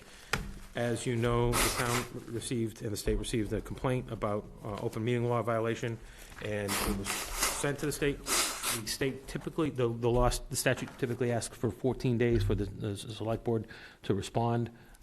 Typically, when these come up, towns can seek extensions of those. Because we had 2 town meetings that we were planning for, et cetera, et cetera. Town council has already sought and received that extension. It's been extended to the middle of June. You have a meeting June 16th. Subject to you agreeing, the plan would be to discuss this at the meeting on June 16th with the recommendation from KP Law and the response that would go to the state. And there may also be discussion on the June 16th about what, if any, policy the board wants to have with regard to responding to that complaint for future meetings. So what does public comment look like going forward? So that's not the June 2nd, it's June 16th. 16th meeting. Right.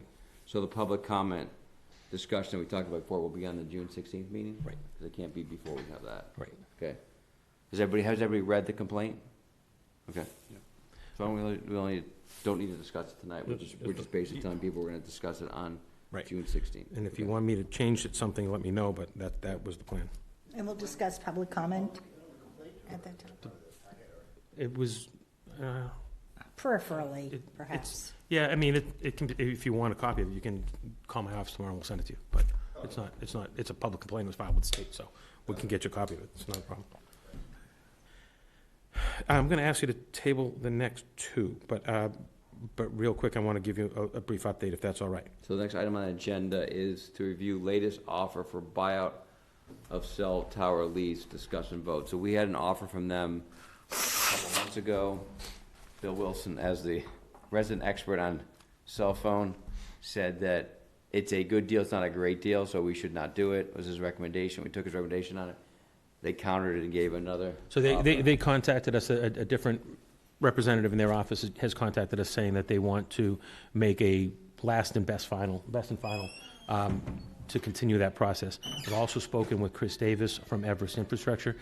Chris's company actually works with this company, Tower Alliance, and he told me today that he was going to push them to make a good, best, final. He had some reasons why Tower Alliance might have been dragging their feet. He was going to try to get them to look at it a different way. And I had asked him to try to have, I had asked initially the salesperson from Tower Alliance to try to have me something this afternoon to put in front of you. She was unable to get that to me today. So we will, if you'll table it, I hope I'll have something for the next meeting on June 2nd. Okay. And then... So we'll table that one. And the next item on the agenda is to review next steps for approval of second cell tower at 265 Bay Road. So there's some news there as well. Again, a conversation both with NB&C, a tower company that constructs. They're an acquisition and development firm that develops cell tower sites. They have been working with Verizon, which Everest had worked with when they built the tower behind Town Hall.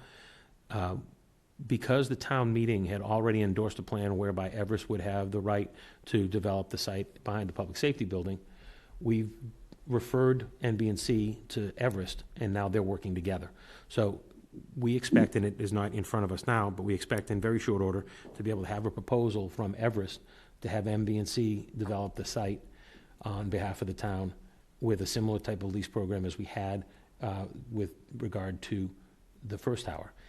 The original town meeting vote in 2016 or 17, I can't remember it, gave the town select board and the town manager the right to negotiate that deal.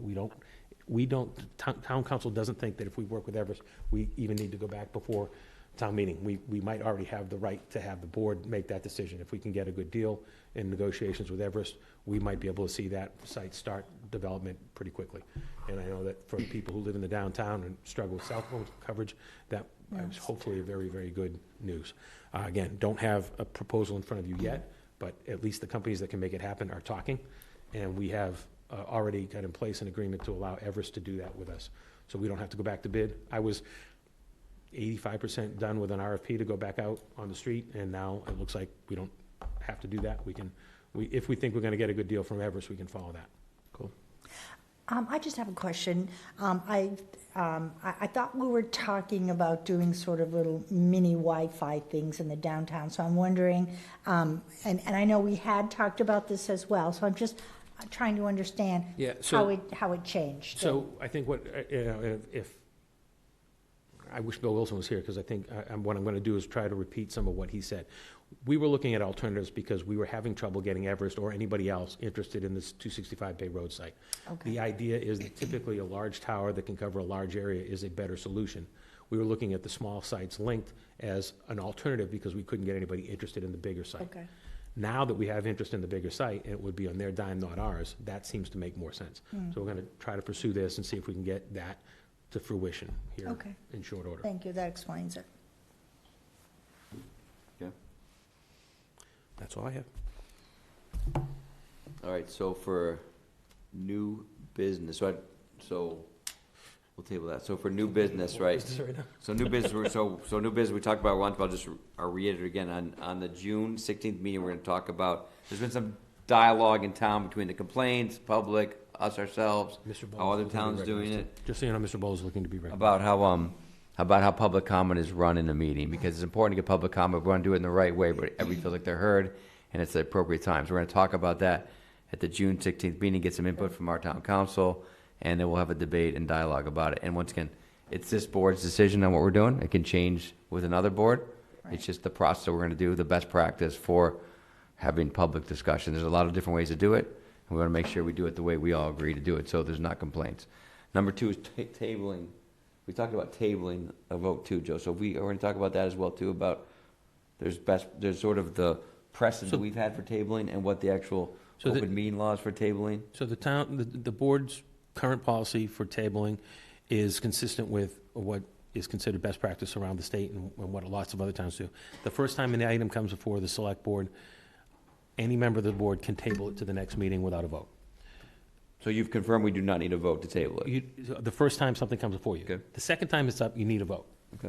All right. So the first time an issue is before the board, so we'll talk about any member of the board can we're going to talk about some of this public meeting stuff on June 6th. We'll make sure that as we go forward as a board, we do things the right way and no one complains, because we don't want people complaining. Right? Makes sense. I have one item under the new business. We got an email last week from an individual, Quentin Appel, who achieved the Scout Eagle rank, and they were asking if the board would be willing to issue a citation for that achievement. And I'm wondering if that's something that we do, and if that's something that we can address. I know they're having some sort of ceremony, I think next Sunday, at the First Wenham Church, and I think it would be great if there's something that we could do to honor that momentous achievement. So you're there. That's great. I agree. It's next Sunday, June. Let me double check. I thought it June was 1st? next Sunday, but So I think it's Sunday, June 1st. You don't meet again until June 2nd. You could do a citation, but I won't have it prepared for you to sign until June 2nd.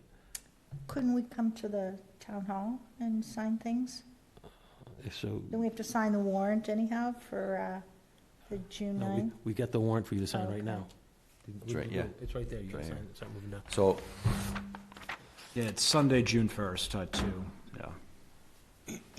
So Joe, I mean, I know it's new business, but because it's not official business, we can make a motion and have you. You can make a motion and to give a citation. I think we give a citation per the email of Eagle Scout that Tom is mentioning. Do I have a motion to approve Joe to issue a citation to the Eagle Scout? Yeah, I'll make a motion to have Joe approve the issuance of a citation for Quentin Moore Appel for the achieving the rank of Eagle Court of Honor. I second. Any further discussion or questions? All those in favor say aye. Aye. Nothing, okay. And I'll have Cindy draw it up this week and let you know when you can stop by to sign it. Thank you, Tom. Sounds good. Did you want to sign Anything this? else on new business? Real quick, I will let you know, Bill, I'll be in touch with you before the end of this week, and then by next Tuesday, you and I will have to finalize the agenda for the June 2nd meeting. My son graduates high school on Friday, May 30th. I have many family coming in from out of town. My younger son appears in his first middle school play that same week. My mother's coming into town, she turns 80. I'm not going to be here Wednesday, Thursday, or Friday next week. I'll be taking care of family stuff, overseeing all my relatives are flying in and making sure that I can be with my kids when they need me there. So we got to post the next agenda by next Okay. Tuesday because I won't be here after that. Who's on point? Is that Tom? It's Bill Wilson. It's Bill, okay. Okay. All right. Yeah, I mean, my daughter's also a senior, so it'll be, next 2 weeks will be very busy for that kind of stuff too. Graduation on the 31st. Yep. Prom, awards nights, all that stuff's happening between now That's and right. then, so We have prom on the Wednesday and all that stuff. it's a busy 2 weeks. It's a so. prom week for the boys. So I'm gonna brag again too. So some people know that my son in the fall had committed to play lacrosse at a Division II school in South Carolina. In middle of April, that school announced that they're closing because of financial issues. So my son lost his scholarship and everything else. It's been a little bit of a blur, but in the last 3 weeks, my son was able to get 3 other college coaches to offer him spots in their teams, and he committed to Assumption University in Worcester yesterday. Oh, congratulations. So it's still going to be a Division II school, still pretty high level lacrosse. He's pretty excited. He'll be a lot closer to home for you to I can go see to a lot more. I can games. see a lot more games now than I would have been if he was in South Carolina. So That's that'll be wonderful, good. Joe. And it's a little proud dad moment. So it was he dealt with the adversity really well. So I'm very proud of him for that. We're very happy. Very proud of him for that. Anything else? No Tom? other business. Nope. Rosemary? Make a motion. Joe? I don't make motions. Motion to adjourn. Have a second? Second. All in favor? Aye. Aye.